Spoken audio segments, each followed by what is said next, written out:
Egg, మైదా వాడకుండా గోధుమ పిండితో సూపర్ మాస్ట్ చాక్లేట్ కేక్ అనమాట. టేస్ట్ మాత్రం వేరే లెవెల్. ఎంత బావుందంటే సూపర్‌గా ఉంటుంది. సో, ఈ కేక్ వచ్చేసి మనం ఇంట్లో చేసుకుంటే చాలా తక్కువ ఖర్చుతో అయిపోతుంది. ఇంత కేక్ మనం బయట కొనాలంటే చాలా ఎక్కువ కాస్ట్ పడుతుందనమాట. కోకో పౌడరు, బేకింగ్ పౌడర్ అవి తెచ్చుకుంటే చాలు. మిగిలినవన్నీ ఇంట్లో ఉన్న ఇంగ్రీడియెంట్సే సింపుల్‌గా ప్రిపేర్ చేసేసుకోవచ్చు.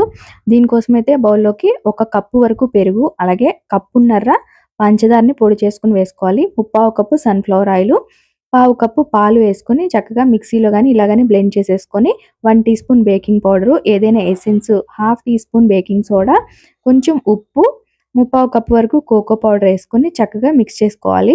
ఇలా మిక్స్ చేసుకున్న తర్వాత కప్పున్నర వరకు మెజర్ చేసుకొని గోధుమ పిండిని జల్లించుకొని వేసుకుంటే పిండి ఉండలు కట్టకుండా ఉంటుంది. ఇప్పుడు పిండంతా చక్కగా కలిపేసుకొని కాస్త కన్సిస్టెన్సీ గట్టిగా ఉందంటే ఒక చుక్క పాలు యాడ్ చేసేసుకొని ఈ విధంగా అయితే కలుపుకోవాలి. అల్యూమినియం గిన్నెలో బటర్ పేపర్ వేసుకోవాలి. లేదంటే నూనె రాసి పిండి స్ప్రింకిల్ చేసుకొని రెడీ చేసిన బ్యాటర్ వేసుకోవాలి. మనం బ్యాటర్ కలుపుకునేటప్పుడే స్టవ్ మీద ఇలాంటి గిన్నె పెట్టుకుంటే 10 నిమిషాల్లో వేడవుతూ ఉంటుంది. వేడి చేసుకున్న గిన్నెలో కేక్ టిన్ పెట్టేసుకొని బేక్ చేసుకోవాలి. నాకైతే ఇక్కడ 60 నిమిషాల వరకు పట్టింది. ఎందుకంటే కప్పున్నర పిండి కాబట్టి ఎక్కువ టైమే పడుతుందనమాట. సో, బేక్ చేసుకున్న తర్వాత ఈ విధంగా అయితే చాక్లేట్ సిరప్ అయితే వేసేసుకుంటే సూపర్‌గా ఉంటుంది. పిల్లలకి చాలా బాగా నచ్చుతుందనమాట. Thank you so much for watching.